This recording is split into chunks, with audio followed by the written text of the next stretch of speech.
Hey Scott, hey everyone else.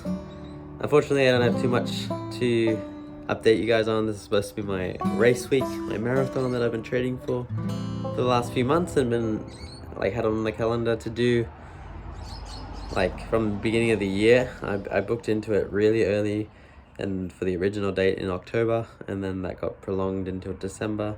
So it's been on the table for ages, and then I just happened to get sick and couldn't do it. So I mentioned in my last video that I was sick as well. And at that point, I just thought there was 100% chance that I would recover, even in the next day. And then a race day would come and I would be feeling fine. I'd be able to go out and run.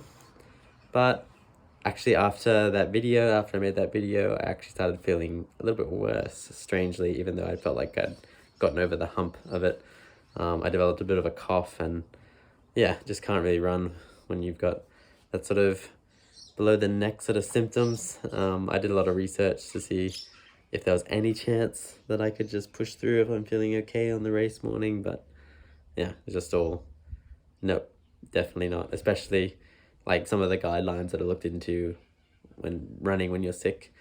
They would all say, make sure you're running really slow, and I wouldn't want to be running slow for my marathon. And make sure you don't run for over an hour. So kind of break those rules. I know there are ultra marathoners out there that would run a marathon easily while they're sick, but it's my first marathon ever, and with COVID and everything, it's just not a good thing to get out and do something like that, obviously, while you're sick. So did the right thing, even though it was really hard to make that decision, and I didn't run, and that was disappointing. I think overall though, I took it pretty well. I was actually surprised that I wasn't more disappointed than what I was. I don't know. I think it was a kind of a surprise, but for some reason I just didn't take it too hard. I guess I kind of see my running as a long-term thing.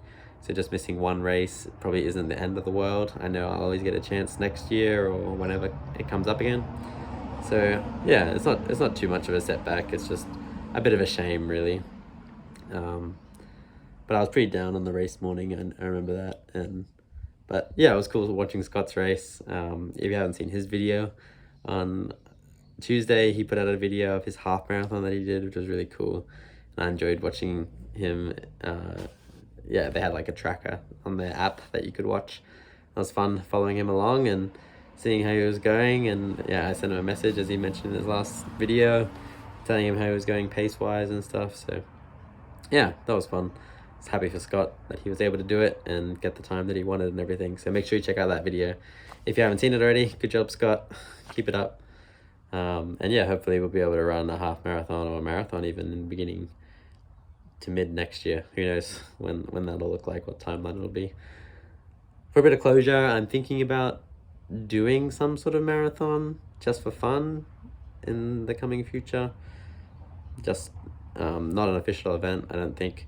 Just a run around my neighborhood, 42 kilometers, just to get some closure for the training that I've done, and so it doesn't feel like it went to waste. But to be honest, I don't know, I've recovered from being sick, but as far as the impact on my fitness and my lungs and stuff, I don't know if I'm fully there or ready to do something like that. But we'll see how I go over the next few days and weeks. Maybe I'll do that before the end of the year, but we'll see if I get there.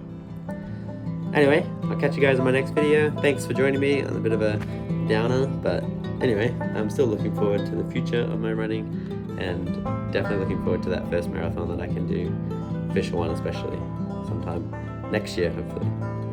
Alright, catch you guys.